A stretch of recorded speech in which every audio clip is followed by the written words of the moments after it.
পারমাণবিক বিদ্যুতের যুগে প্রবেশে আরও এক ধাপে এগুলো দেশ। রূপপুরে প্রথম ইউনিটের চুল্লির কাজ শুরু। অস্ত্র নয়, শান্তি চায় বাংলাদেশ। বাংলাদেশে আপনারা জানেন যে একটা কিছু করতে গেলে এত সমালোচনা হয়, কেউ বুঝে না বুঝে অনেক কথা বলে ফেলে, অনেক কথা লিখে ফেলে, অনেক টক শোতে অনেক কথাও হয়। আমাদের যে চুক্তি হয় তাতে এটাও নিশ্চিত করা হয় যে বর্জ্য ব্যবস্থাপনা সবসময় রাশিয়া নিজেই করবে। শুধু প্রাকৃতিক দুর্যোগই নয়, বিমান হামলায়ও টিকে থাকবে এই প্ল্যান্ট। গুরুত্ব পাচ্ছে নিরাপত্তা। নিরাপত্তাটাই হলো এই প্রকল্পের মূল দিক, যেটা দেখতে হয়। এখনকার ডিজাইনে হচ্ছে বিল্ডিং এর মধ্যে, ইনার কন্টেইনমেন্টের মধ্যে। তার মানে কি, কখনো তেজস্ক্রিয় বিকিরণ রিয়েক্টর বিল্ডিং এর বাইরে যাওয়ার কোনো সুযোগ নেই।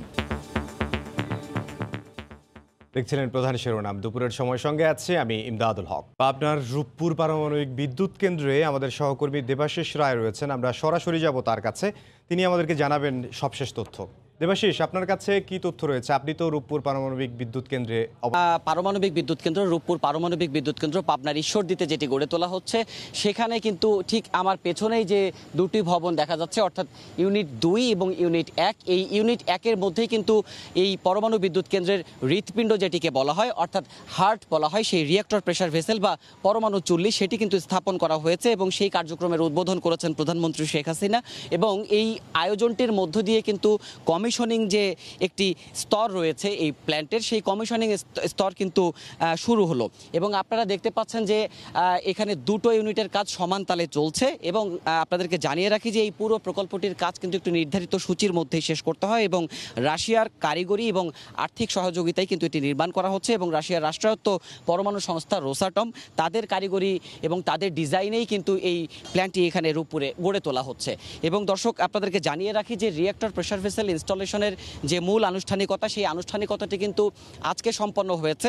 এটি শুরু হয়েছে গেল মাসের 14ই সেপ্টেম্বর। আপনাদেরকে জানিয়ে রাখি, পরমাণু প্রকৌশলী এবং পরমাণু বিজ্ঞানীরা যেটি আমাদেরকে এখন পর্যন্ত তথ্যগুলো জানিয়েছেন, তারা বলেছেন যে এই রিঅ্যাক্টর প্রেসার ভেসেল নির্দিষ্ট ডিজাইনের যে জায়গাটিতে রয়েছে, নির্দিষ্ট জায়গাটিতে স্থাপন বা ইনস্টলেশনের যে প্রক্রিয়াটি, এটি একটি জটিল প্রক্রিয়া। এটি 15 থেকে 20 দিন লাগে এটি পুরোপুরি সম্পন্ন হতে, যার কারণে এটি গেল মাসের 14ই সেপ্টেম্বর শুরু করা হয়েছিল, যেটি আজ সম্পন্ন হয়েছে। এবং প্রধানমন্ত্রী শেখ হাসিনা সফলভাবে সেই সংস্থাপনের যে কাজটি, সেটি উদ্বোধন করেছেন। এবং পরবর্তীতে পার্শ্ববর্তী যে ইউনিটটি আপনারা দেখতে পাচ্ছেন, ইউনিট 2, সেখানেও কিন্তু একই প্রক্রিয়ায়, সেখানেও নিউক্লিয়ার ফুয়েলের যে অর্থাৎ ইউরেনিয়ামের যে ফিশন প্রক্রিয়া ঘটানো হবে রিঅ্যাক্টর প্রেসার ভেসেলে, সেখানেও পৃথকভাবে কিন্তু আরও একটি রিঅ্যাক্টর প্রেসার ভেসেল ইনস্টল করা হবে, যেগুলি এরই মধ্যে সেই যন্ত্রাংশের অধিকাংশই রূপপুরে এসে পৌঁছেছে।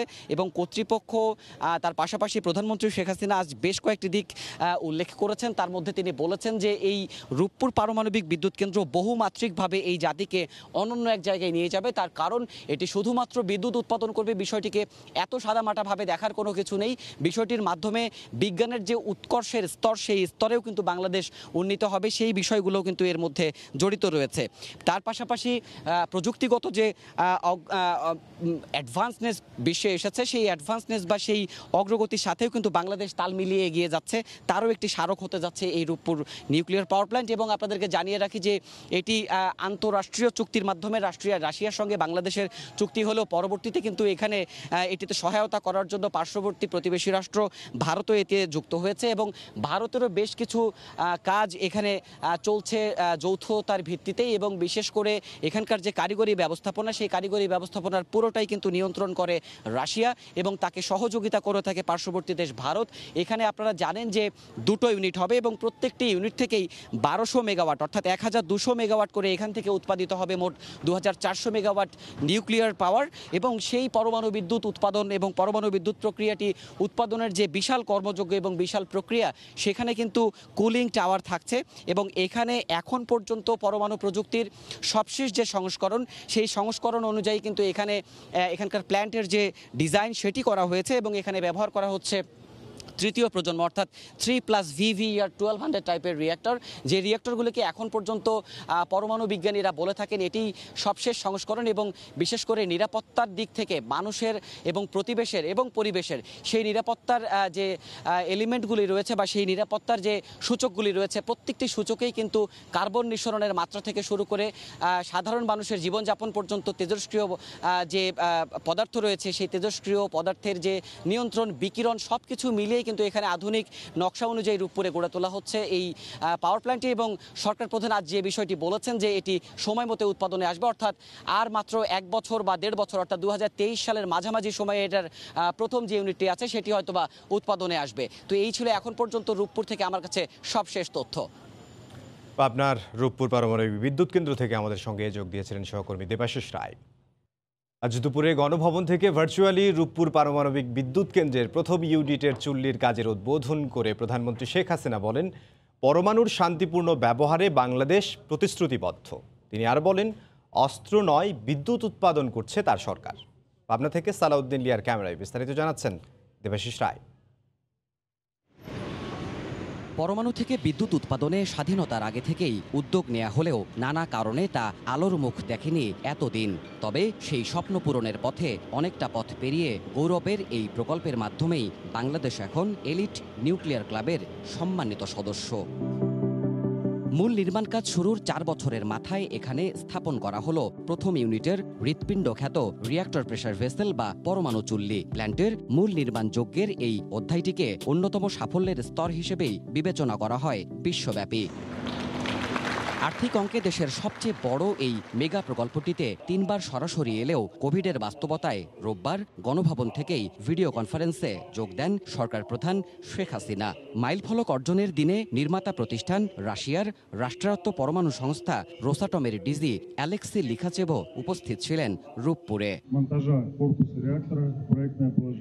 অনলাইনে প্রকল্প পরিচালককে চুল্লি স্থাপনের চূড়ান্ত অনুমতি দেন শেখ হাসিনা। এর মাধ্যমেই শুরু হয় মূল আনুষ্ঠানিকতা। মাননীয় প্রধানমন্ত্রী আমাদের ইউনিট 1-এর রিঅ্যাক্টর প্রেসার ভেসেল তার ডিজাইন পজিশনে চূড়ান্তভাবে স্থাপন করা হয়েছে। ধন্যবাদ। প্রধানমন্ত্রী বলেন, বিশ্বে পরমাণু নিয়ে অশান্তি নয় শান্তির বার্তা ছড়াতে চায় বাংলাদেশ। পরমাণু শক্তি আমরা শান্তি রক্ষায় ব্যবহার করব, পরমাণু অস্ত্র বানাবো না, এই চুক্তিও আমাদের স্বাক্ষর করতে হয় এবং সেখানে আমরা সেটা করি। তার মতে রূপপুরের নিরাপত্তায় সব ব্যবস্থা নেওয়া হয়েছে। জানান, রাশিয়া ফেরত নেবে পরমাণু বর্জ্য।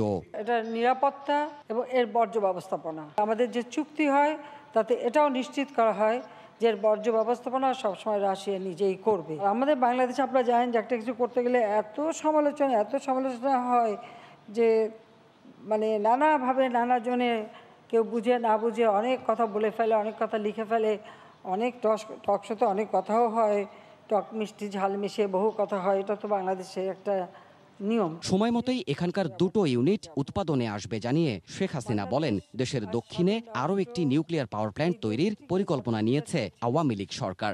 এই পাওয়ার প্ল্যান্টটা হয়ে যাওয়ার পর আমরা দক্ষিণ অঞ্চলে জায়গা খুঁজছি, আর একটা পাওয়ার প্ল্যান্ট আমরা করব। আমার ইচ্ছে পদ্মার ওপারেই করা, অর্থাৎ দক্ষিণ অঞ্চলে করা। দেশের সবচেয়ে বড় এই প্রকল্পটির 2টি ইউনিট চালু হলে একক উৎস থেকে বাংলাদেশ পাবে 2400 মেগাওয়াট পরমাণু বিদ্যুৎ। দেশের আর্থিক অঙ্কে সবচেয়ে বড় এই প্রকল্পটি সময় মতোই উৎপাদনে আসবে জানিয়ে সরকার প্রধান শেখ হাসিনা জানালেন, এটি শুধু বিদ্যুৎ উৎপাদনের কেন্দ্র নয়, এই কেন্দ্রটি অর্থনৈতিক এবং প্রযুক্তিগতভাবেও বাংলাদেশকে নতুন স্তরে নিয়ে যাবে। দেবাশিস রায়, সময় সংবাদ, রূপপুর পারমাণবিক বিদ্যুৎ প্রকল্প, ঈশ্বরদী, পাবনা। প্রাকৃতিক দুর্যোগ তো বটেই, 8 মাত্রার ভূমিকম্প এমনকি বিমান হামলাতেও টিকে থাকবে রূপপুর পারমাণবিক বিদ্যুৎ কেন্দ্রের অত্যাধুনিক প্ল্যান্ট। নির্মাণ কাজে নিরাপত্তাকে সবচেয়ে বেশি গুরুত্ব দেওয়া হয়েছে জানিয়ে প্রকল্প সংশ্লিষ্টরা বলছেন, ব্যয় বাড়লেও এখানে কোনো ছাড় দেয়নি সরকার। দেবাশিস রায়ের আরও একটি রিপোর্ট। প্রচলিত জীবাশ্ম জ্বালানি যেমন তেল, কয়লা বা গ্যাস থেকে সরে এসে বাংলাদেশে পরমাণুর সূক্ষ্ম প্রযুক্তি কাজে লাগিয়ে বিদ্যুৎ উৎপাদনের মহাযজ্ঞ শুরুর দিকে এগিয়ে যাচ্ছে একমাত্র এই প্রকল্পটি। এ ধরনের বিদ্যুৎ কেন্দ্রের নির্মাণ থেকে উৎপাদন পর্যন্ত প্রতিটি স্তরেই প্রয়োজন দূরদর্শী ও বিজ্ঞানসম্মত সিদ্ধান্ত। প্রতিনিয়ত বদলাতে থাকা পরমাণু প্রযুক্তির আধুনিক সংস্করণ অর্থাৎ তৃতীয় প্রজন্মের চুল্লি বা রিঅ্যাক্টর বসানো হচ্ছে রূপপুরে। এতে থাকবে 5 স্তরের নিরাপত্তা। নির্মাতারা বলছেন নিরাপত্তার সব দিক নিশ্চিত করেই প্ল্যান্টের নকশা করা হয়েছে। এখানে ব্যবহৃত অন্যতম যান্ত্রিক সংযোজন 12টি হাইড্রো অ্যাকোমোডেটর নিশ্চিত করবে কোনো দুর্বিপাকে প্ল্যান্টের নিজে থেকে চালু থাকার ক্ষমতা। এই যে হাইড্রো অ্যাকোমোডেটরের কথা বললাম, অ্যাক্টিভ এবং প্যাসিভ, যে সেই 12টি হাইড্রো অ্যাকোমোডেটর থাকার কারণে যদি কখনো স্টেশন ব্ল্যাকআউট হয়ে যায়, আমাদের এই প্রকল্প অটোমেটিক্যালি 72 ঘন্টা পর্যন্ত বাহিরের কোনো সাপোর্ট ছাড়া ওয়াটার সাপ্লাই বেঁধে রেখে এটা সক্রিয় থাকবে। নিউক্লিয়ার ফুয়েল বা ইউরেনিয়ামের ফিশন প্রক্রিয়া থেকে উৎপাদিত তেজস্ক্রিয় বর্জ্য যাতে বাইরে না আসে সেজন্য প্ল্যান্টটির রিঅ্যাক্টর ভবনের অভ্যন্তরেই স্পেন্ট ফুয়েল রাখার ব্যবস্থা থাকছে বলেও আশ্বস্ত করছেন এই পরমাণু প্রকৌশলী। আমাদের স্পেন্ট ফুয়েল পুল এখনকার ডিজাইনে হচ্ছে বিল্ডিংয়ের মধ্যে, ইনার কন্টেইনমেন্টের মধ্যে। তার মানে কি, কখনো তেজস্ক্রিয় বিকিরণ রিঅ্যাক্টর বিল্ডিংয়ের বাইরে যাওয়ার কোনো সুযোগ নেই। এত সব নিরাপত্তা ব্যবস্থার বন্দোবস্ত করতে গিয়ে খরচ কিছুটা বাড়লেও বাংলাদেশ তাতে কার্পণ্য করেনি বলে দাবি বিজ্ঞান মন্ত্রীর। আমরা বলেছি যে ইউজ হোক বা না হোক, আমার দেশের মানুষ সামান্যতম ক্ষতি হোক সেটা আমরা হতে দেব না। যদি কিছু টাকা এক্সট্রাও খরচ করতে হয় সেটাও কিন্তু বঙ্গবন্ধু কন্যা পড়তে রাজি। নিরাপত্তাটাই হলো এই প্রকল্পের মূল দিক, যেটা দেখতে হয়। মাটির নিচে ও ওপরে মিলে রূপপুরে যেসব প্রযুক্তির প্রয়োগ করা হচ্ছে তাতে করে অন্তত 100 বছর নিরাপদেই চলমান থাকবে প্ল্যান্টটি, বলছেন সংশ্লিষ্টরা। আমার পেছনের এই রিঅ্যাক্টর ভবনটিতে নিউক্লিয়ার জ্বালানি যাতে নিরাপদভাবে রাখা যায় সেজন্য এখানে স্থাপন করা হয়েছে 5 স্তরের নিরাপত্তা প্রযুক্তি। এর ফলে মনুষ্যসৃষ্ট দুর্যোগ যেমন বিমান হামলা, এমনকি 8 মাত্রার প্রাকৃতিক দুর্যোগ ভূমিকম্পও প্রতিরোধ করতে সক্ষম হবে এই প্ল্যান্টটি। দেবাশিস রায়, সময় সংবাদ, Rooppur nuclear power plant, Ishwardi, Pabna. মালদ্বীপে 2004 সালের সুনামিতে নিহতদের স্মরণে নির্মিত স্মৃতিস্তম্ভে পর্যটকদের ভিড়।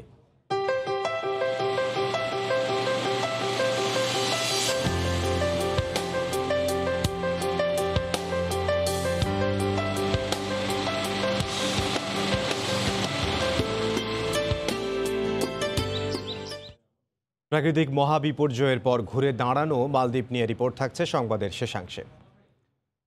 এবারও সার্চ কমিটির মাধ্যমেই নির্বাচন কমিশন গঠন হবে, আইন করে নয়। পরবর্তীতে কমিশন গঠনে আইন প্রণয়ন করবে সরকার।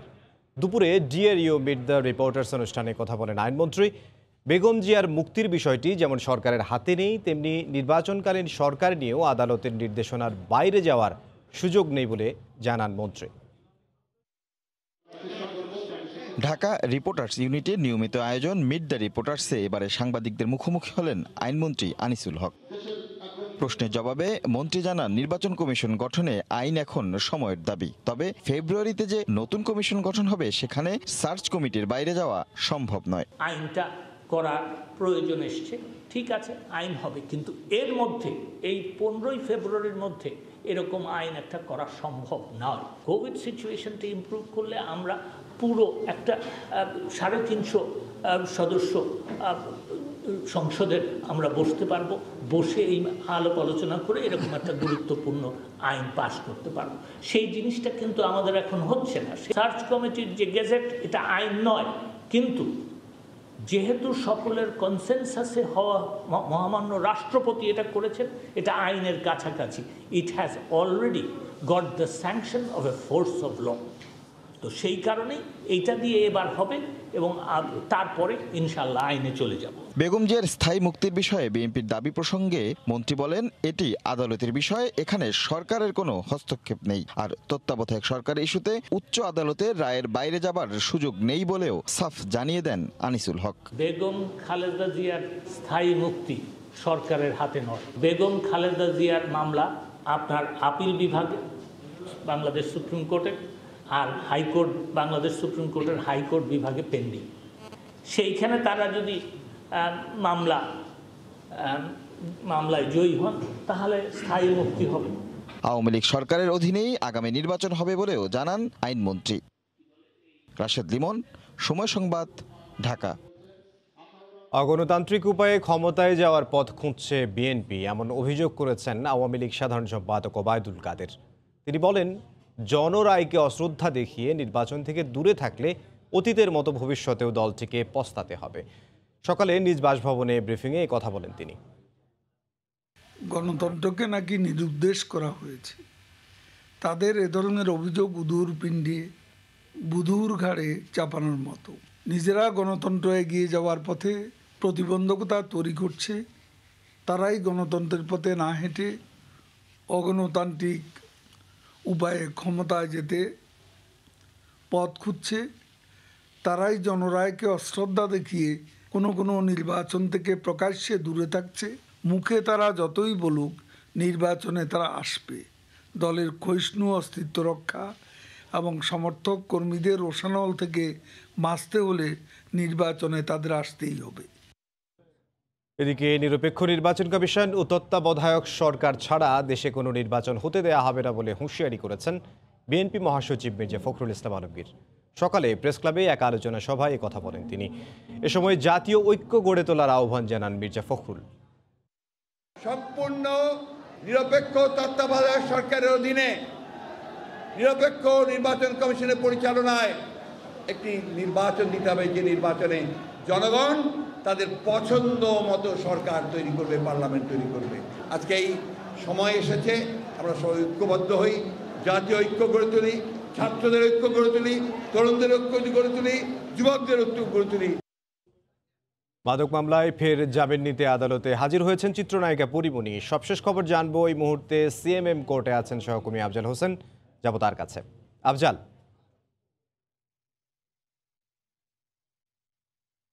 স্থায়ী জামিন চেয়ে একটি আবেদন করা হয়েছিল, সেই আবেদনের শুনানি কিছুক্ষণ আগে শেষ হয়েছে। আমরা এখন পর্যন্ত জানতে পারিনি আদালত কি আদেশ দিয়েছেন। আর আজকে যেটি হয়েছে যে পরীমনি সকাল 11টার দিকে আদালতে হাজির হবেন এমনটি কথা ছিল, কিন্তু আমরা দেখেছি যে বেলা 1:30টার দিকে তিনি আদালতে এসে উপস্থিত হন। আজকে যেহেতু এই মামলায় হাজিরার দিন ধার্য ছিল, পরীমনি ছাড়াও আরও যে দুজন আসামি রয়েছেন, আশরাফুল ইসলাম দীপু এবং কবির হোসেন, তারাও আদালতে এসে উপস্থিত হয়েছিলেন এবং তাদের সবার পক্ষেই আজকে জামিন চাওয়া হয়েছিল। জামিন শুনানিটি শেষ হয়েছে, তার আইনজীবীরা বের হলে হয়তো আমরা আদেশের বিষয়টি জানতে পারবো। আরেকটি বিষয় জানিয়ে রাখি যে পরীমনিকে মহানগর দায়রা জজ আদালত গত 31শে আগস্ট তার যে চার্জশিট দাখিল করা পর্যন্ত তাকে জামিন দিয়েছিলেন। যেহেতু সিআইডি গত 4 অক্টোবর পরীমনির এই মামলায় চার্জশিট দিয়েছে এবং পরীমনিকে এই মামলায় অভিযুক্ত করা হয়েছে, একই সঙ্গে আরো দুজন আসামিকে অভিযুক্ত করা হয়েছে। পরীমনির বিরুদ্ধে যে অভিযোগগুলো আনা হয়েছে সেগুলোতে বলা হয়েছে যে পরীমনি ঋণ নিয়ে একটি গাড়ি কিনেছিলেন, সেই গাড়িটাকেই মাদক সরবরাহের কাজে ব্যবহার করতেন, এই অভিযোগগুলো তার বিরুদ্ধে আনা হয়েছে। এবং একই সাথে বলা হয়েছে যে পরীমনি জিজ্ঞাসাবাদে তার বাসায় যে মাদকগুলো পাওয়া গেছে সে বিষয়ে কোনো সদুত্তর দিতে পারেননি। এই জন্য বেশ কয়েকটি ধারায়, 5টি ধারায় পেনাল কোড, ফৌজদারি কার্যবিধি এবং মাদকদ্রব্য নিয়ন্ত্রণ আইনের যে ধারায়, সেই ধারায় তার বিরুদ্ধে অভিযোগগুলো আনা হয়েছে।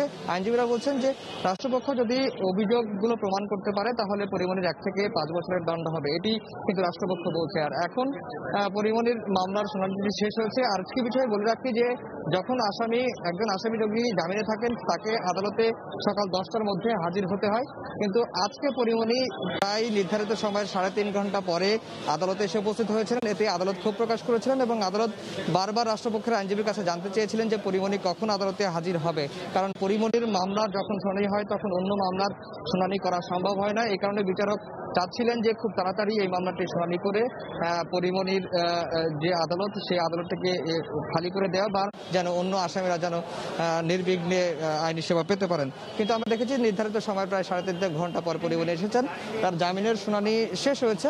হয়তো আর কিছুক্ষণের মধ্যেই আমরা জানতে পারবো যে আদালত কি আদেশ দিলেন। এই ছিল সিএমএম কোর্ট থেকে আমার কাছে সবশেষ খবর। সিএমএম কোর্ট থেকে সহকর্মী আফজাল হোসেন যোগ দিয়েছিলেন। মাদক মামলায় ফের জামিন নিতে আদালতে হাজির হয়েছেন চিত্রনায়িকা পরীমনি। এ বিষয়ে তিনি আমাদেরকে সর্বশেষ তথ্য জানাচ্ছিলেন এবং তিনি জামিন পাবেন কি পাবেন না শুনানি কিন্তু আদালতে শেষ হয়েছে। আমরা যখনই জানতে পারবো আপনাদেরকে জানিয়ে দেব। দুপুরের সময় আরও থাকছে। বেসরকারি পর্যায়ে আবারও বাড়ল এলপিজির দাম। 12 কেজি সিলিন্ডারে 158 টাকা বাড়িয়ে 1259 টাকা নির্ধারণ।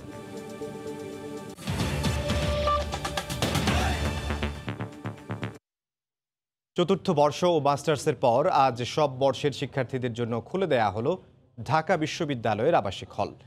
দীর্ঘদিন পর হলে উঠতে পেরে স্বস্তি প্রকাশ করেন শিক্ষার্থীরা। তবে করোনায় অনেক বন্ধুকে হারিয়ে উচ্ছ্বাসের মাঝেও ছিল শোকের ছায়া। এদিকে হল পরিদর্শন করে উপাচার্য বলেছেন আবাসিক হলের 90 থেকে 98% শিক্ষার্থী টিকার আওতায় এসেছে। তবে 17 অক্টোবর সশরীরে শিক্ষা কার্যক্রম শুরু হলে সামাজিক দূরত্ব নিশ্চিতে একটি ক্লাস একাধিক সেশনে ভাগ করা হবে। ঢাকা বিশ্ববিদ্যালয়ের প্রথম বর্ষের শিক্ষার্থী সাজ্জাদ হোসেন ভর্তির পর ডক্টর মোহাম্মদ শহীদুল্লাহ হলে উঠতে না উঠতেই বন্ধ হয়ে যায় বিশ্ববিদ্যালয়। তাই তার জন্য হলে ওঠার আনন্দ যেন একটু বেশি। আজকে মোটামুটি যখন শুনছি যে 10 তারিখে হল খোলা হবে, তখন মোটামুটি কয়েকদিন ধরে আমরা প্রস্তুতি নিতেছি। আজকে সকাল সকাল উঠে কুমিল্লা থেকে চলে আসছি এখানে। দীর্ঘদিনের অনিশ্চয়তা কাটিয়ে রোববার হলে উঠতে পেরে সাজ্জাদের মতো খুশি প্রথম, দ্বিতীয় ও তৃতীয় বর্ষের অন্যান্য শিক্ষার্থীরাও। এখানে ওঠার পর আমাদের বন্ধু বান্ধব যারা ছিল তাদের সঙ্গে দেখা হচ্ছে, তাদের সঙ্গে আমরা সময় কাটাতে পারতেছি, এটা হচ্ছে সবচেয়ে বড় পাওয়া। তবে উচ্ছ্বাসের মাঝে আছে বেদনাও। কোভিড কেড়ে নিয়েছে পরিসংখ্যান বিভাগের শিক্ষার্থী আমজাদ হোসেন সিফাতকে। বন্ধু আর হলের পরিচিতজনদের হারিয়ে শোকাহত তার সতীর্থরা। আমার বন্ধু আমজাদ হোসেন রিফাত, ও হচ্ছে মোটরসাইকেল অ্যাক্সিডেন্টে মারা যায়। তো এগুলো তো অবশ্যই আমরা তো অনেকে হারিয়ে ফেলেছি, এটা অবশ্যই দুঃখের। আর এখন কোভিড আক্রান্ত হয়ে দুজন স্টাফ মারা যায়। শুরু থেকে তাদের আমরা সব সময় তাদের চোখের সামনে দেখতাম, কিন্তু হঠাৎ করে এবার আসে তাদের দেখবো না, এটা ভাবতে খুবই অবাক লাগছে। অনেক হলেই তুলে দেওয়া হয়েছে গণরুম। বহিরাগত ও ছাত্রত্ব শেষ হওয়া শিক্ষার্থীদের জায়গায় সিট পেয়েছেন গণরুমে থাকা শিক্ষার্থীরা। আমরা শিক্ষার্থীদের ফুল দিয়ে বরণ করার আয়োজন করেছি। যারা অনেক আগে পাশ করেছেন হলে তাদের থাকার একটা বদভ্যাস ছিল, আমরা তাদেরকে সিরিয়াসলি বলেছি আমরা এখন আর রাখবো না তাদেরকে। সুতরাং তাদের মধ্যে অনেকেই চলে গেছেন, সেই সিটগুলো খালি হয়েছে, আমরা গণরুম থেকে সেখানে প্রোভাইড করার চেষ্টা করছি। হল পরিদর্শনে এসে উপাচার্য জানান অনেক হলেই 90 থেকে 98% শিক্ষার্থী টিকার আওতায় এসেছে। সামাজিক দূরত্ব রক্ষায় একটি ক্লাসকে ভাগ করা হবে একাধিক সেকশনে। আমরা পরামর্শ দিয়েছি বিভিন্ন সেকশন করার, বিভিন্ন গ্রুপ করার, গ্রুপ করে রুমে বিভিন্নভাবে ছড়িয়ে দেওয়া এবং গ্রুপগুলোকে ছোট ছোট গ্রুপে ভাগ করা। আগের মতো বসা যাবে না। আগামী 17 অক্টোবর থেকে সশরীরে ক্লাস শুরু করবে ঢাকা বিশ্ববিদ্যালয়। শাকির আহমেদ, সময় সংবাদ, ঢাকা। যশোর শিক্ষা বোর্ডের 2.5 কোটি টাকা আত্মসাতের ঘটনায় দুদকে অভিযোগ দেওয়া হয়েছে। সকালে যশোর দুদক কার্যালয়ে গিয়ে এ অভিযোগ করেন বোর্ডের সচিব AMH আলী আর রেজা। পরে দুদক কর্মকর্তারা বোর্ডে গিয়ে সব কাগজপত্র যাচাই বাছাই ও তদন্ত শুরু করেন। এদিকে ঘটনার পর থেকে পলাতক রয়েছেন বোর্ডের হিসেব সহকারী আব্দুস সালাম। বোর্ড চেয়ারম্যানের দাবি, ঘটনার সঙ্গে জড়িতরা টাকা ফেরত দিতে যোগাযোগ করছে। চলতি অর্থবছরে যশোর শিক্ষা বোর্ড সরকারি কোষাগারে জমার জন্য আয়কর ও ভ্যাট বাবদ 10,036 টাকার 9টি চেক ইস্যু করে।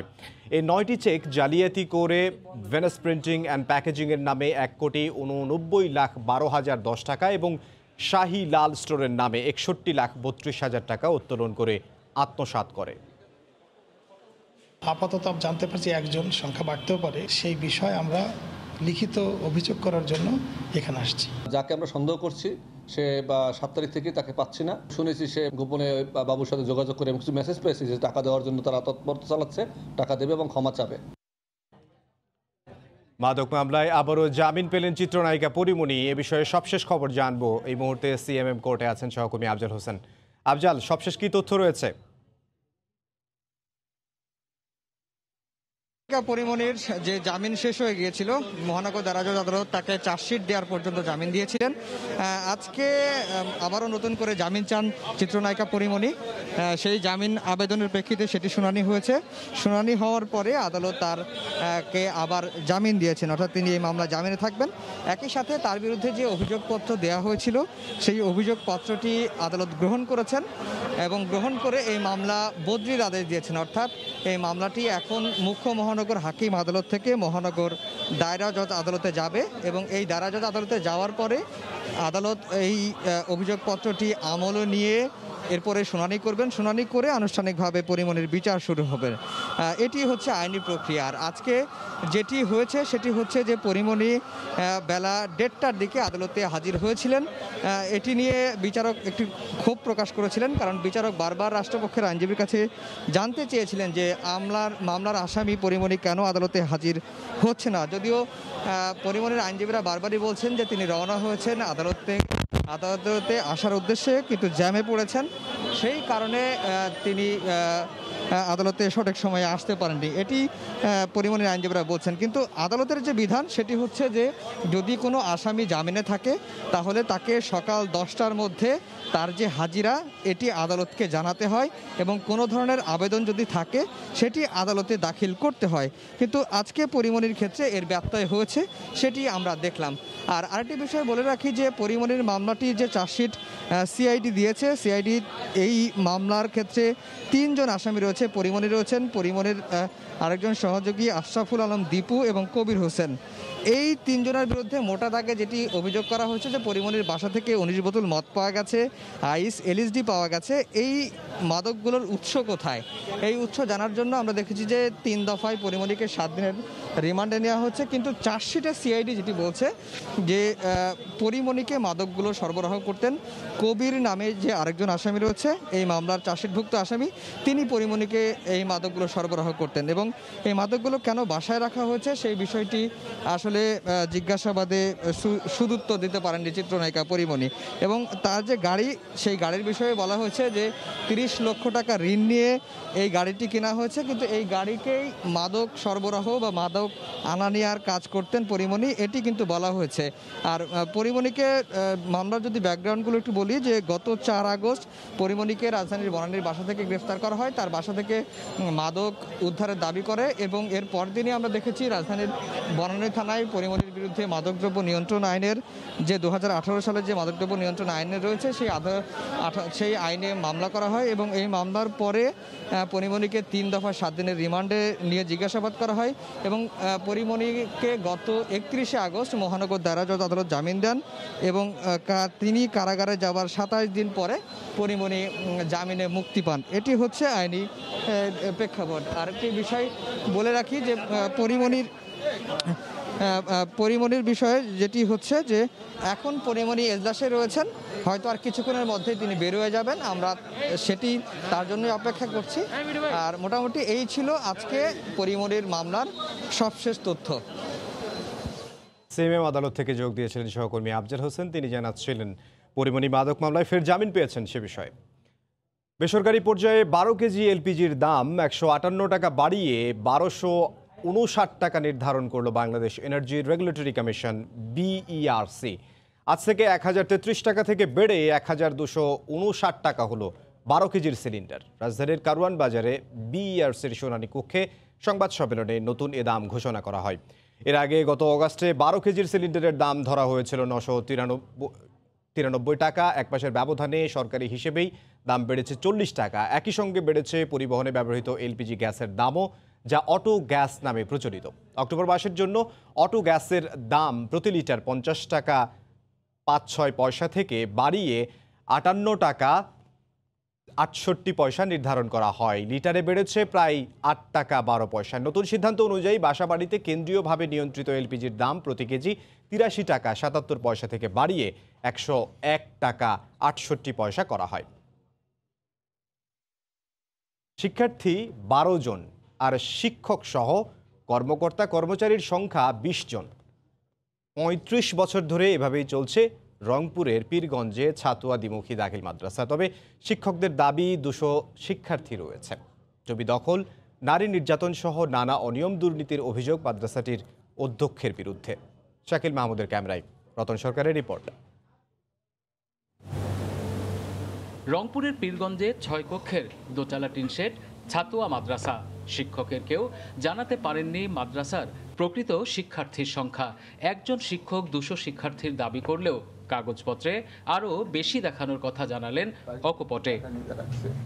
নিজে নিয়োগ কমিটির সচিব হয়ে স্ত্রীকে কম্পিউটার শিক্ষিকা পদে নিয়োগের অভিযোগ আছে অধ্যক্ষের বিরুদ্ধে, যদিও সরকারের দেয়া 3টি কম্পিউটার খুঁজে পাওয়া গেল না। কম্পিউটারে ক্লাস করেন না? একদিনও করায়নি। অন্যের জমি দখল, শিক্ষকের বিরুদ্ধে ছাত্রীর যৌন হয়রানি, গোপনে কমিটি গঠন, বিভিন্ন পদে নিয়োগের কথা বলে টাকা নিয়ে আত্মসাৎ আর নিয়োগ প্রক্রিয়া নিয়ে প্রহসনের অভিযোগ ভুক্তভোগীদের। কোনো প্রকার প্রবেশপত্র ছাড়াই পরীক্ষাটা সম্পন্ন করে দিছে। অন্যজনের কাছে বেশি টাকা নেয়, ওনাদেরকে চাকরি দিছে। এই জমিটা আমার, এই জন্য জোর করে উনি ঘরটা তুলছে। অধ্যক্ষ AKM শহীদুল ইসলাম তার বিরুদ্ধে ওঠা অভিযোগের সবই মিথ্যা দাবি তার। কিছু কাগজপত্র দিয়েছে তারা, টাকা লেনদেনের কিছু এভিডেন্স, সমস্ত মিথ্যা। জেলা মাধ্যমিক ও উচ্চ মাধ্যমিক শিক্ষা দপ্তর কিছু বিষয় দেখভাল করলেও এই মাদ্রাসা সম্পর্কে কোনো তথ্য নেই। আর জেলা প্রশাসক বললেন অভিযোগ পেলে ব্যবস্থা নেবেন। আমরা এই ধরনের ক্ষেত্রে যদি অভিযোগ পাই তাহলে শিক্ষা মন্ত্রণালয়ের মাধ্যমে আমরা ব্যবস্থা নিয়ে থাকি। 1985 সালে প্রতিষ্ঠিত মাদ্রাসাটিতে বছর বছর শিক্ষক ও কর্মচারী ঠিকই বাড়িয়ে চলেছেন অধ্যক্ষ। রতন সরকার, সময় সংবাদ, রংপুর।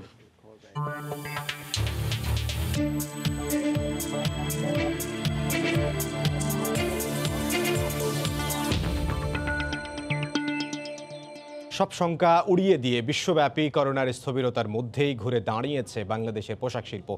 লক্ষ্যমাত্রা অর্জিত না হলেও গত অর্থ বছরে প্রায় 32 বিলিয়ন মার্কিন ডলারের তৈরি পোশাক রফতানি করেছে বাংলাদেশ। আর প্রবৃদ্ধি হয়েছে 33%, যা এ যাবৎকালের রেকর্ড। লকডাউনের মাঝেও ঝুঁকি নিয়ে কারখানা খোলা রাখার ফলেই প্রবৃদ্ধি বলে দাবি ব্যবসায়ীদের। শেখর ক্যামেরায় বিস্তারিত জানাচ্ছেন কমল দে। বাংলাদেশের সবগুলো গার্মেন্টস প্রতিষ্ঠানের এখন একই চিত্র। দিনরাত সমান তালে চলছে উৎপাদন প্রক্রিয়া। করোনা স্থবিরতার মাঝে গার্মেন্টস শিল্প বিপর্যয়ের মুখে পড়ার যে সংখ্যা ছিল তা পুরোপুরি কেটে গেছে। বরং বিশ্বের বিভিন্ন দেশ থেকে অর্ডার আসতে থাকায় আগে থেকে বন্ধ হয়ে যাওয়া গার্মেন্টস কারখানাগুলো এখন খুলতে শুরু করেছে। গত প্যান্ডেমিকে আমরা কিন্তু অনেক কষ্ট করে প্রোডাকশন কন্টিনিউ করেছি। এটা একটা আমাদের জন্য একটা পারফরমেন্স। এই পারফরমেন্সের জন্য বাংলাদেশকে কিছুটা হলো আমরা একটা ভালো একটা সাপোর্ট পাচ্ছে। এই অর্ডারের ফ্লোটি ধারাবাহিকভাবে বাড়তে থাকবে, এই গ্রোথটি যদি সাস্টেনেবল হয়। করোনা স্থবিরতা কাটাতে 2020-21 অর্থ বছরে 33.78 বিলিয়ন মার্কিন ডলারের পণ্য রপ্তানি লক্ষ্যমাত্রা ধরা হলো। অর্জিত হয়েছে 31.45 বিলিয়ন মার্কিন ডলার। লক্ষ্যমাত্রা অর্জিত না হলো তা আগের অর্থ বছরের চেয়ে 31% বেশি। মূলত ফল এবং হলিডে মৌসুমে তেমন অর্ডার না আসলেও স্প্রিং সামার মৌসুমের জন্যই বিদেশি ক্রেতারা বেশি অর্ডার দিচ্ছেন। আমাদের যেই রাষ্ট্রগুলি কিনে আমাদের পোশাক, ইউরোপ আমেরিকাতে ওদের স্টোরগুলো আস্তে আস্তে অনেক খোলা হচ্ছে, সেই জন্য ওখানে ডিমান্ড বেড়ে গেছে। সেই ডিমান্ডের উপর ভিত্তি করে আমরা বলতে পারি আসলেই অর্ডার বাড়বে। করোনা সংক্রমণের শুরুতে বাংলাদেশ লকডাউন দেওয়ায় 2019-20 অর্থ বছরে সবচেয়ে বেশি বিপর্যয়ের মুখে পড়ে গার্মেন্টস খাত। 38 বিলিয়ন মার্কিন ডলার লক্ষ্যমাত্রার বিপরীতে রপ্তানি হয়েছিল মাত্র 27 বিলিয়ন মার্কিন ডলারের পণ্য। তবে বিশ্বব্যাপী নানা জটিলতায় বাংলাদেশে বিদেশি ক্রেতাদের অর্ডার আসার পাশাপাশি প্রবৃদ্ধি বাড়লো তা ধরে রাখা বাংলাদেশের জন্য চ্যালেঞ্জ হয়ে দাঁড়াবে বলে মনে করছেন ব্যবসায়ীরা। এক্সট্রা অর্ডার হ্যান্ডেল করার ক্যাপাসিটি যদি বায়ারদের কাছে আমরা একটা আস্থার অবস্থানে যেতে পারি, তাহলে ওরা কিন্তু আমাদের কাছে থাকতে চাইবে। দেশে বর্তমানে 16টি গার্মেন্টস প্রতিষ্ঠান পুরোদমে সচল রয়েছে। আর চলতি অক্টোবর মাস থেকে শুরু হওয়া স্প্রিং সামার মৌসুমের তৈরি পোশাক আগামী ফেব্রুয়ারি পর্যন্ত রপ্তানি হবে। করোনাকালীন দুঃসময়ে সারা পৃথিবী যখন এক প্রকার স্থবির, তখন ঝুঁকি নিয়ে সচল ছিল বাংলাদেশের গার্মেন্টস শিল্প। তার প্রভাব পড়েছে দেশের অর্থনীতিতে। এক বছরের ব্যবধানে ঘুরে দাঁড়ালো এই গার্মেন্টস সেক্টর। ইন্টারন্যাশনাল বায়াররাও অবাক বাংলাদেশের গার্মেন্টস সেক্টরের এই উন্নতি দেখে। কমল দে, সময় সংবাদ, চট্টগ্রাম। দুপুরের সময় আরও থাকছে। 1.5 বছর বন্ধ থাকার পর আজ চালু হচ্ছে কুয়েতে বিমানের সরাসরি ফ্লাইট। বাহরাইনের লাল তালিকা থেকে বাদ বাংলাদেশের নাম, কোয়ারেন্টিনেও ছাড়।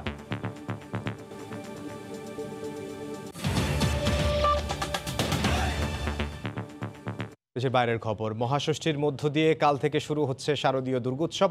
প্রতিমা তৈরির কাজ শেষ, তাই মন্দিরে মন্দিরে চলছে শেষ মুহূর্তের প্রস্তুতি। এদিকে পূজা আয়োজনে হামলার আশঙ্কা উড়িয়ে দেওয়া যাচ্ছে না জানিয়ে পুলিশ বলছে সর্বোচ্চ নিরাপত্তা জোরদার করা হয়েছে। আর মাত্র একদিন, এরপরই দেবী দুর্গা আসবেন মন্দিরে। মহাষষ্ঠীতে পূজা অর্চনার মাধ্যমে তাকে স্বাগত জানানো হবে মর্তে। ঢাক, ঢোল আর উলুধ্বনিতে মুখরিত হবে চারপাশ। আর তাই তো পুরো দমে চলছে পূজার শেষ মুহূর্তের প্রস্তুতি।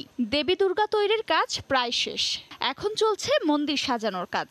পাশাপাশি মন্দিরে নেওয়া হচ্ছে সব ধরনের নিরাপত্তা ব্যবস্থাও। রোববার সকালে রাজধানীর ঢাকেশ্বরী মন্দির পরিদর্শনে এসে ডিএমপি কমিশনার বলেন, মণ্ডপে মণ্ডপে আইনশৃঙ্খলা বাহিনীর সদস্য সশরীরে উপস্থিত না থাকলেও থাকবে সার্বক্ষণিক পর্যবেক্ষণ। বিশেষ করে বড় মন্দির যেগুলা, সেখানে সার্বক্ষণিক আমাদের পুলিশ ফোর্স মোতায়েন থাকবে, এটা সিসিটিভির অধীনে থাকবে। আর ছোট মন্দির যেগুলো সেগুলোতে মূলত আমরা আমাদের মোবাইল পার্টি দিয়ে কভার করা হবে। আমরা ওরকম ঝুঁকি দেখছি না, তবে আশঙ্কার কথাটা কিন্তু একেবারে আমরা উড়াই দিচ্ছি না, কারণ ওদের অনলাইন যে প্রচারণা সেখানে কিন্তু তারা প্রচারণা চালাচ্ছে। এছাড়া পূজা কমিটি থেকে জানানো হয়েছে এবছর বয়স্ক ব্যক্তিদের মণ্ডপে প্রবেশের ক্ষেত্রে অন্তত 1 ডোজ কোভিড টিকা নিশ্চিত করতে হবে। যারা বয়োবৃদ্ধ এবং বাচ্চা বা অসুস্থ তাদের জন্য আমরা একটা ব্যবস্থা করেছি, যেটা সাংবাদিক সম্মেলনে আমাদের সম্মানিত সাধারণ সম্পাদক বলেছেন যে ইউটিবি আছে, আমরা আমাদের যে কার্ড আছে কার্ডের পেছনে ইয়েটা দেওয়া আছে, ওই চ্যানেলটা দেওয়া আছে, লিঙ্কটা দেওয়া আছে। এবছর ঢাকা মহানগরে 238টি পূজা মণ্ডপে স্বাস্থ্যবিধি মেনে অনুষ্ঠিত হবে শারদীয় দুর্গাপূজা। আফরোজা মৌটুসী, সময় সংবাদ, ঢাকা। দেশের পূজা উদযাপনের প্রস্তুতির খবর আমরা এই রিপোর্টে দেখছিলাম। এবার দেশের বাইরের পূজা উদযাপনের খবর জানবো। দুর্গাপূজা সামনে রেখে পশ্চিমবঙ্গেও জঙ্গি হামলার আশঙ্কায় প্রশাসনের পক্ষ থেকে নিরাপত্তা জোরদার করা হয়েছে। এরই মধ্যে মহালয়ার পর থেকে 3 দিনে প্রায় 30টি পূজা মণ্ডপের উদ্বোধন করেছেন মুখ্যমন্ত্রী মমতা বন্দ্যোপাধ্যায়। শুধু মমতা নন, মণ্ডপ উদ্বোধনের দৌড়ে আছেন বিজেপি নেতা শুভেন্দু অধিকারীও। অন্যদিকে থিম ভিত্তিক নানা মণ্ডপ নিয়ে দর্শক টানতে মরিয়া আয়োজকরা। বিশ্বজিৎ দাসের ক্যামেরায় সুব্রত আচার্য জানাচ্ছেন বিস্তারিত। ফোরাম ফর দুর্গাপুজো কমিটির হিসেব মতে কলকাতায় এবার ছোট বড় মিলিয়ে পূজা হচ্ছে 1000 মণ্ডপে। উত্তর থেকে দক্ষিণ কিংবা মধ্য কলকাতার এসব পূজা মণ্ডপে তুলে আনা হয়েছে বর্তমান সময়ের নানা সংকট, সম্ভাবনা, চলমান রাজনৈতিক ইস্যু কিংবা কোনো প্রাচীন স্থাপত্য নিদর্শন। এমনই একটি পূজা মণ্ডপ মধ্য কলকাতার সন্তোষ মিত্র স্কোয়ারের পূজা। রাজস্থানের জয়পুরের বিড়লা মন্দিরের আদলে তৈরি হয়েছে এই মণ্ডপটি, যা দেখে ধাঁধায় পড়ে যাবেন অনেকেই। এদিকে পূজার আবহে সন্ত্রাসী হামলার আশঙ্কায় কেন্দ্রীয় স্বরাষ্ট্র মন্ত্রণালয়ের পক্ষ থেকে রাজ্য প্রশাসনকে সতর্ক করা হয়েছে। এ কারণেই মণ্ডপগুলোতে এবার কোভিড সতর্কতার পাশাপাশি বাড়তি নজরদারি থাকবে বলে জানা গেছে। এদিকে শনিবার রাতেও মণ্ডপ উদ্বোধনে ব্যস্ত সময় পার করেন মুখ্যমন্ত্রী মমতা বন্দ্যোপাধ্যায়। পিছিয়ে নেই বিরোধী দলনেতা শুভেন্দু অধিকারীও। সুব্রত আচার্য, সময় সংবাদ, পশ্চিমবঙ্গ, ভারত। বাংলাদেশ সহ আরও 10টি দেশকে সবুজ তালিকাভুক্ত করে নির্দেশনা জারি করেছে বাহরাইন। এই দেশগুলো থেকে আসা যাত্রীরা 2 ডোজ করোনা টিকা নেওয়া থাকলে সরাসরি দেশটিতে প্রবেশ করতে পারবেন। আজ থেকে এই নীতি কার্যকর হবে বলে জানিয়েছে সংশ্লিষ্ট কর্তৃপক্ষ। বাহরাইনে করোনা ভাইরাসের সংক্রমণ পরিস্থিতির উন্নতি হওয়ায় দেশটির স্বাস্থ্য মন্ত্রণালয় বাংলাদেশ সহ আরও 10টি দেশকে লাল তালিকা থেকে বাদ দিয়েছে। রোববার থেকে এ সিদ্ধান্ত কার্যকরের ঘোষণা দিয়েছে কর্তৃপক্ষ। এসব দেশ থেকে আসা যাত্রীদের ভ্রমণের আগে পিসিআর টেস্ট করাতে হবে না। তারা টিকার সনদ দেখিয়ে দেশটিতে প্রবেশ করতে পারবেন বলে জানা গেছে। এদিকে সবুজ তালিকায় বাংলাদেশের নাম অন্তর্ভুক্ত হওয়ায় স্বস্তি প্রকাশ করেছেন প্রবাসী বাংলাদেশিরা। নতুন এ নীতি প্রয়োগে যাত্রী ভোগান্তি অনেক কমে আসবে বলে মনে করছেন তারা। আলহামদুলিল্লাহ, যে আমাদের প্রবাসী বাংলাদেশিরা যে তারা যে আসার পথে এখানে যে একটা হয়রানি হতো, তাদের যে আর্থিক একটা ক্ষতি হতো, তাদের সর্বকিছু মিলাইয়া এখন আমাদের প্রবাসীদের জন্য এটা একটা খুব ভালো হয়েছে। তো এই জন্য বাহরাইন গভর্নমেন্টকেও আমরা ধন্যবাদ জানাচ্ছি। যারা টিকা ভ্যাকসিনেশন যারা নিয়েছেন, অর্থাৎ বাহরাইনের সাথে যেসব কান্ট্রিতে ভ্যাকসিনের সাথে ভ্যাকসিন নেওয়া এবং বাহরাইন যেটাকে অ্যালাউ করেন, সেই ধরনের কান্ট্রি থেকে যদি আসেন তাহলে তাদের জন্য আর কোয়ারেন্টাইন প্রযোজ্য হবে না এবং পিসিআর টেস্ট প্রযোজ্য হবে না। তবে যাদের করোনা ভ্যাকসিনের 2 ডোজ দেয়া নেই তাদের ক্ষেত্রে আগের নিয়ম প্রযোজ্য বলে জানিয়েছে সংশ্লিষ্ট কর্তৃপক্ষ। সময় সংবাদ, বাহরাইন। 2004 সালের সুনামিতে ব্যাপক ক্ষতিগ্রস্ত হয়েছিল মালদ্বীপ। প্রাকৃতিক এই মহাবিপর্যয়ে ভেঙে পড়ে দেশটির অর্থনৈতিক অবস্থা। সেদিন 82 জনের মৃত্যু দেশটিকে মারাত্মকভাবে নাড়িয়ে দিয়ে যায়। এছাড়া হারিয়ে যায় আরও 26 জন। তাদের স্মরণে একটি স্মৃতিস্তম্ভ নির্মাণ করে মালদ্বীপ সরকার। বর্তমানে যা পর্যটন কেন্দ্রের রূপ নিয়েছে। মালদ্বীপ থেকে SM ইকবালের রিপোর্ট, ছবি তুলেছেন সেলিম আহমেদ। 2004-এর 26 ডিসেম্বর সকাল থেকেই মালদ্বীপে অশনি সংকেত, খারাপ কিছু হতে চলেছে। কিন্তু তা যে এত ভয়াবহ রূপ নিয়ে আসবে সেটা কল্পনাতীত ছিল অনেকের কাছেই। পরের দৃশ্যপট অজানা কিছু নয়। সুনামির তাণ্ডবে লণ্ডভণ্ড হয়ে যায় এই দ্বীপ রাষ্ট্রটি। সতর্কতা অবলম্বন করে প্রাণহানির সংখ্যা কমিয়েছিল প্রশাসন। তারপরও 82 জন মারা যান প্রলয়ঙ্করী ঘূর্ণিঝড়ে। সেদিন নিখোঁজের তালিকায় ছিলেন আরও 26, যাদের খোঁজ মেলেনি আজও। সেই দিনের প্রাকৃতিক দুর্যোগ মারাত্মকভাবে নাড়িয়ে দিয়ে যায় মালদ্বীপকে। সেই তাড়না থেকেই দুঃসহ সত্ত্বেও সেই স্মৃতি ধরে রেখেছে তারা প্রতিকৃতি বানিয়ে। এই স্মৃতিস্তম্ভের মাধ্যমে চমৎকার একটি বার্তা দিয়েছে মালদ্বীপ। প্রতিনিয়ত যাদের সংগ্রাম করে বাঁচতে হয় উত্তাল সমুদ্রের সঙ্গে, তারা দমে যায় না কোনো দুর্যোগের কাছে। মালের এই সুনামি মনুমেন্টের মূল কাঠামো স্টিলের রড দিয়ে তৈরি, যার চারদিক শক্ত শৃঙ্খলে আবদ্ধ। পিলারগুলোর মাধ্যমে বোঝানো হয়েছে সুনামি ঢেউ আর আঁকড়ে থাকা বৃষ্টি বল নির্দেশ করছে মালদ্বীপের অঞ্চলগুলো। প্রতিদিন অনেক পর্যটকই দেখতে আসেন এই স্মৃতিস্তম্ভটি। এই স্থাপনা সম্পর্কে ধারণা আছে এখানে কাজ করা প্রবাসী বাংলাদেশিদেরও। 2004 সালে এটাকে সুনামি হয়েছিল, এই দেশে অনেক মানুষ মারা গেছে। এই দেশের স্মৃতির জন্য এটাকে রাখা হয়েছে সুনামি টাওয়ার বলে। এটাকে মূল্য দেয়, কিন্তু আমাদের দেশে এরকম কোনো কিছু আমরা লক্ষ্য করি নাই। আসলে এই বিষয়টা যখন ভাবি তখন অনেক খারাপ লাগে।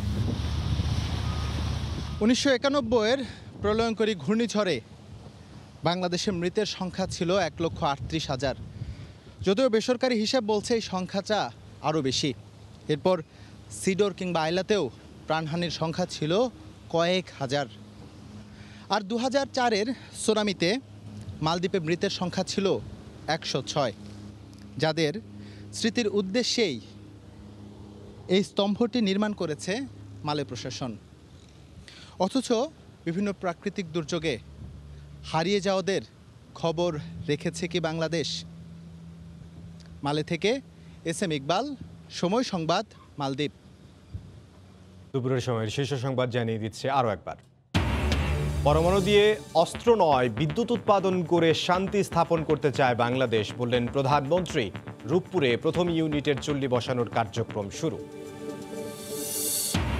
সার্চ কমিটির মাধ্যমে এবারও গঠন হবে নির্বাচন কমিশন, জানালেন আইনমন্ত্রী। নিরপেক্ষ কমিশন ছাড়া নির্বাচন হতে দেয়া হবে না, হুঁশিয়ারি মির্জা ফখরুলের। এবং মাদক মামলায় জামিন পেলেন চিত্রনায়িকা পরীমনি। অভিযোগপত্র গ্রহণ করে মামলার বদলির আদেশ আদালতের।